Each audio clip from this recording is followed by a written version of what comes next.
வணக்கம் நண்பர்களே, நான் உங்கள் டிஎன்பிஎஸ்சி சீனியர் ஏகே. இன்றைக்கி நம்ம சயின்ஸில் ஒரு முக்கியமான டாபிக் பற்றி பார்க்க போகிறோம். இதயம் எல்லா எக்ஸாம்ஸ்லையுமே கேட்கக்கூடிய ஒரு முக்கியமான டாப்பிக்கு. நம்ம இதயம் ஒரு தசையால் ஆன உறுப்பு. இது ஒரு 4 பார்ட்டாக பிரியும். அந்த 4 பார்ட் என்னெல்லாம் பார்த்தோன்னா, வலது ஏட்ரியம் மேலே இருக்கிறது, அதுக்கு கீழே வலது வென்ட்ரிக்கல், அதே மாதிரி அந்த சைடு ஆப்போசிட் சைடு இடது ஏட்ரியம், இடது வென்ட்ரிக்கல், அதுக்கு கீழே இருக்கிற இந்த 4ம் இதயத்தோட முக்கியமான அறைகள், 4 அறைகள். அதுக்கப்புறம் இதயத்தில் முக்கியமானன்னு பார்த்தா 2 தமனி, ஒன்று மகா தமனி, இன்னொன்று நுரையீரல் தமனி. இந்த 2 தமனிகளும் இதயத்தில் ஒரு முக்கியமான தமனி.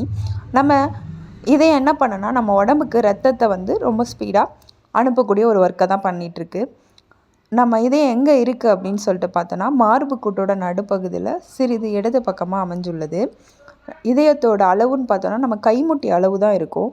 அதை கிராமில் சொல்லலாம் அப்படின்னு பார்த்தோன்னா 250 to 350 கிராம் இருக்கும். சராசரியாக 72 முறை ஒரு நிமிடத்துக்கு துடிக்கும்.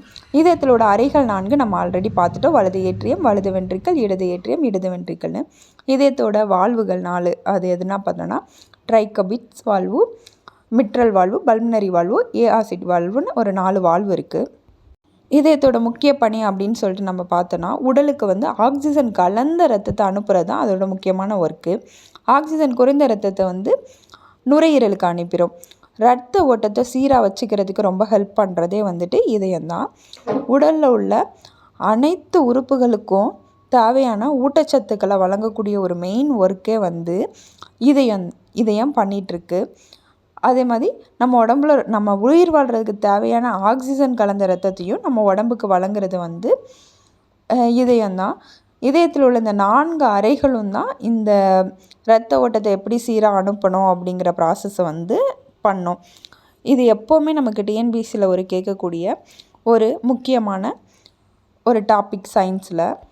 தொடர்ந்து இதை போல் பார்க்கலாம். தேங்க்யூ. நன்றி. வணக்கம்.